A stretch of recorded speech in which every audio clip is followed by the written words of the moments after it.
साथियों नमस्कार। जय आरसीएम, जय हरि संजीवनी।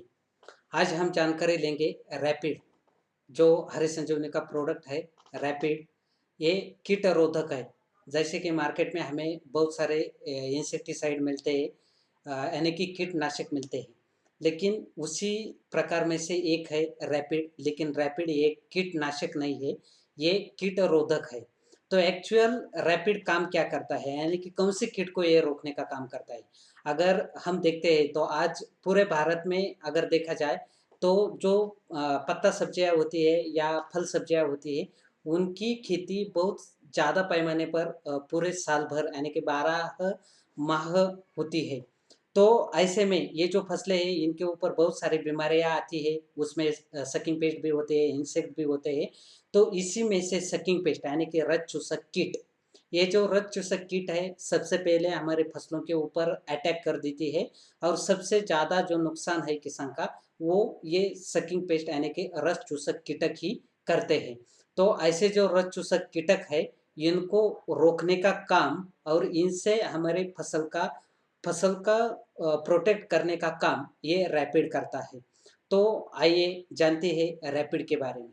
साथियों, रैपिड ये रज चूसक कीट रोधक का ऐसा एक प्रोडक्ट है जो सकिंग पेस्ट को रोकने का काम करता है। साथ साथ उस कीटकों की वजह से जो कुछ फसलों का नुकसान होता है, उस नुकसान से फसलों की सुरक्षा करने में हमें रैपिड की सहायता मिलती है। तो अगर फसलों के बारे में हम देखते हैं तो फसलों के ऊपर अलग अलग पेस्ट आती है, इंसेक्ट आते हैं। जैसे कि अगर सकिंग पेस्ट में देखते हैं तो व्हाइट फ्लाई होती है, थ्रिप्स होते हैं, उसके बाद रेड माइट्स होते हैं, रेड स्पाइडर होते हैं, लिप माइनर होता है। तो ऐसी जो रज चूसक कीटक है, जैसिड्स है, एपिड्स है, ऐसे जो रज चूसक कीटक है, इनको रोकने का काम और इनसे हमारी फसल को बचाने का काम ये रैपिड करता है। इसलिए इसको रज चूसक कीट रोधक ऐसा रैपिड को बोला जाता है। और जो बाकी के इंसेक्ट होते हैं, जैसे कि फ्रूट बोरर है, स्टेम बोरर है, उसके बाद लिप बोरर है, तो इसके लिए हमें रैपिड की कोई भी मदद नहीं मिलती है।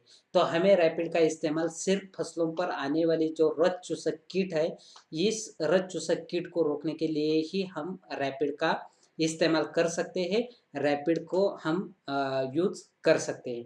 तो साथियों, रैपिड के अंदर क्या है, ऐसा क्या है कि वो ये रज चूसक कीटकों से हमारे फसल की सुरक्षा करता है। तो रैपिड अलग अलग जो नैसर्गिक वनस्पतियां है, इनके अर्कों से बना हुआ एक मिश्रण है। इनके अर्कों से बनाई गया ये कीटरोधक है। तो इसका जब भी हम फसलों के ऊपर छिड़काव करते हैं, एक बात हमें ध्यान रखनी है कि ये जो सकिंग पेस्ट होती है, सकिंग पेस्ट की 3 अवस्थाएँ होती है।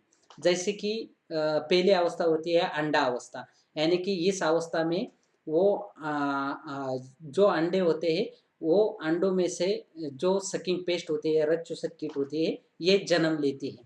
यानी कि इस अंडा अवस्था में हमारे फसल का कोई भी नुकसान इन रज चूसक कीटकों की वजह से नहीं होता है। इसके बाद सेकंड इसकी जो स्टेज है, यानी कि दूसरी अवस्था होती है, वो है निम्फ। निम्फ यानी कि जन्म होने के बाद वो बहुत ही छोटे ऐसे कीटक होते हैं, जो जिनका एक ही लक्ष्य होता है, एक ही टारगेट होता है कि उनको जल्दी से जल्दी प्रौढ़ बनना है।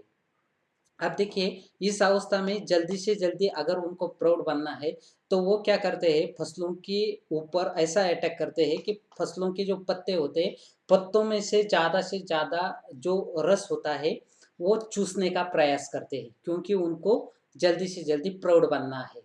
तो वो ज़्यादा से ज़्यादा अटैक कर देती है, ज़्यादा से ज़्यादा निम्फ अवस्था में ये रस चूसने का काम करते हैं। और उसके बाद वो जाते हैं प्रौढ़ अवस्था में। तो प्रौढ़ अवस्था में जाने के बाद उनका टारगेट यही होता है कि उनको प्रजनन करना है और उनकी जो आने वाली पीढ़ी है, उनका उनको जन्म देना है। यही एक उनका मकसद होता है। तो ये प्रौढ़ अवस्था में हमारे फसलों का कोई भी नुकसान नहीं करते हैं और हमारे फसलों में से रस बिल्कुल भी नहीं चूसते हैं, क्योंकि उनका एक ही मकसद है, वो है प्रजनन करना है और उनके आने वाली जो पीढ़ी है, उनको जन्म देना है। तो नुकसान कौन करता है या कौन सी या अवस्था हमारे फसलों के लिए घातक है, हमारे फसलों का नुकसान करती है, वो है निम्फावस्था।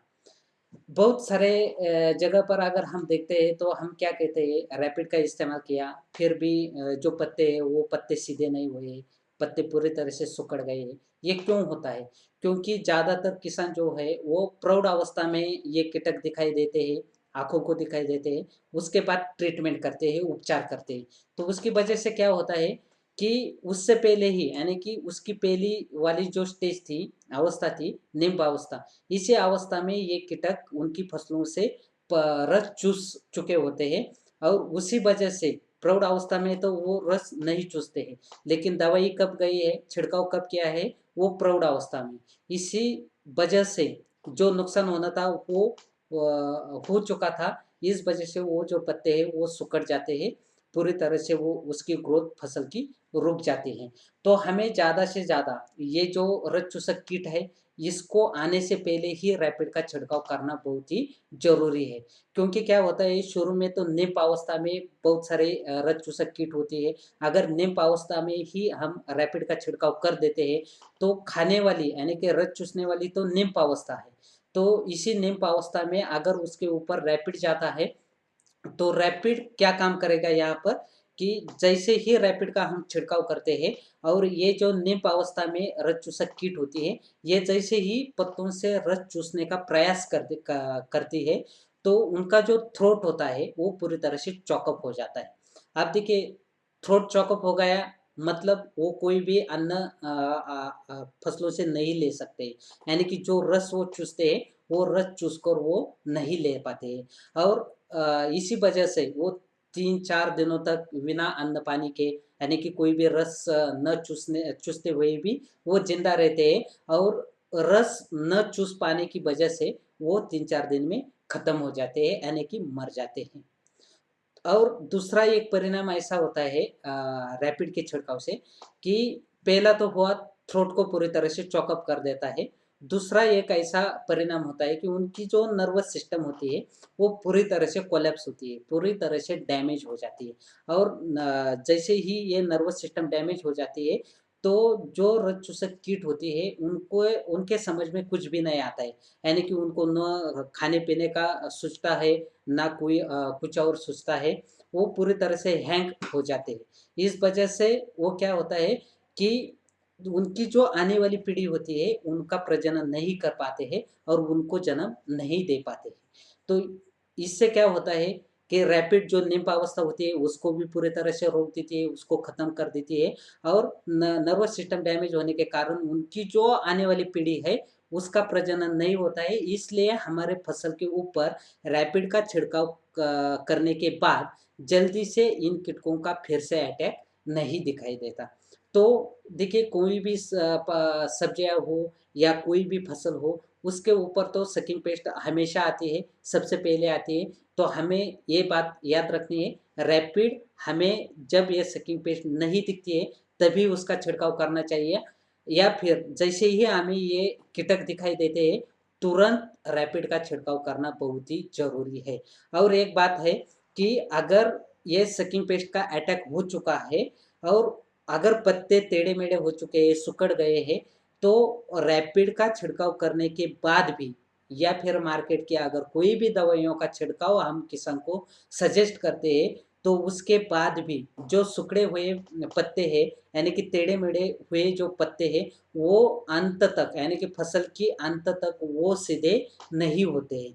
तो अगर रैपिड का छिड़काव किया जाता है, पत्ते सिकुड़े हुए हैं, टेढ़े-मेढ़े हैं, रैपिड का छिड़काव किया जाता है, तो रैपिड पूरी तरह से उन इंसेक्ट को रोकने का काम करता है, उनका जल्दी से अटैक नहीं होने देता है, और ज़्यादा नुकसान रैपिड नहीं होने देता है, और जो नए पत्ते आने वाले हैं उनको फ्रेश रखता है, यानी कि उनका वो जो सकिंग पेस्ट की वजह से डैमेज होने वाले नए पत्ते होते हैं उनको डैमेज नहीं होने देता है। तो ये सबसे बड़ा फ़ायदा है। और देखिए रैपिड आप कितनी बार इस्तेमाल करना चाहिए, ये बहुत सारी समस्याएँ किसानों के सामने भी होती है, हमारे सामने भी होती है। क्योंकि अगर किसान के पास हम जाते हैं तो किसान बोलते हैं कि अभी रैपिड का छिड़काव करने के बाद कितने दिनों में छिड़काव करना पड़ेगा।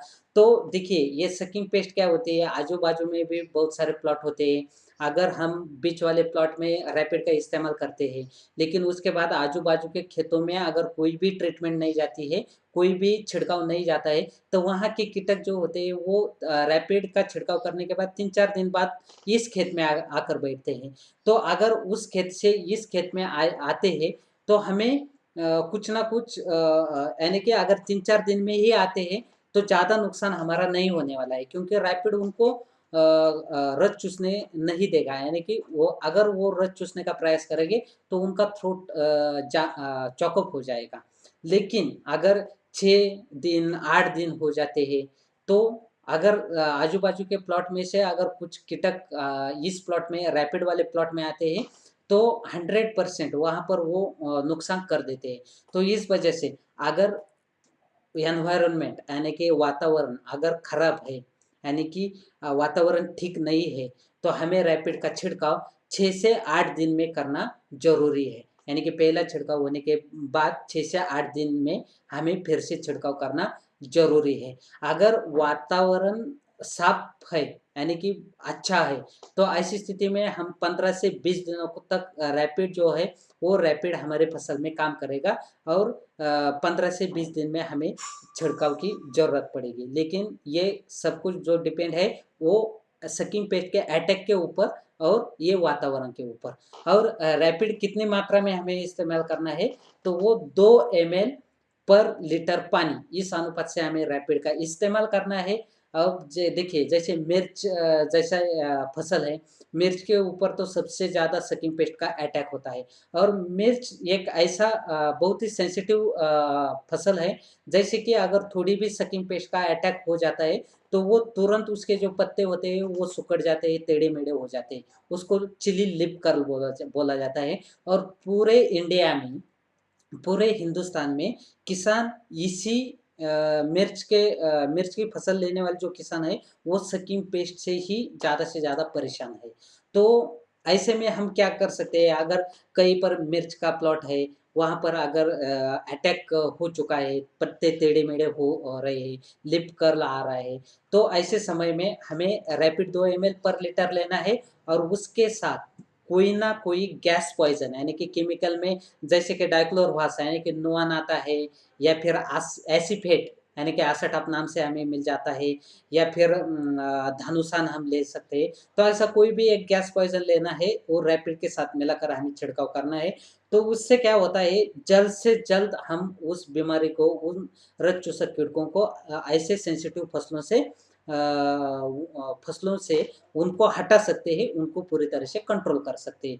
तो इसी तरह से हमें रैपिड का इस्तेमाल करना है। और रैपिड की फिर एक बार मैं बताता हूँ, रैपिड ये रक्त चूसक कीटकों को रोकने का काम करता है, इसीलिए रैपिड को कीटरोधक बोला जाता है, इसको कीटनाशक नहीं बोला जाता है। 100% ऑर्गेनिक है, कुछ कोई भी केमिकल कंटेंट का इसके अंदर कोई केमिकल कंटेंट को नहीं मिलाया है। ये 100% प्योर ऐसा ऑर्गेनिक रक्त चूसक कीट रोधक है। तो साथियों, इस तरह से हम हर हफ्ते में एक-एक प्रोडक्ट की पूरी तरह से जानकारी लेने ही वाले हैं। अगर आपको और भी कुछ सहायता चाहिए तो हरी संजीवनी के व्हाट्सएप ग्रुप का इस्तेमाल कीजिए। आप हरी संजीवनी टीम से हर वक़्त आपको जो मदद चाहिए, जो सहायता चाहिए, वो ले सकते हैं। इसके साथ-साथ www.harisanjeevani.in इस वेबसाइट को विज़िट दीजिए। इसमें आपको पूरे जो प्रोडक्ट है हरी संजीवनी के, उनके वीडियोज़ मिल जाएँगे, उनकी प्रोडक्ट की पूरी तरह से इन्फॉर्मेशन मिल जाएगी, उनके ब्रोचर आपको देखने को मिलेंगे।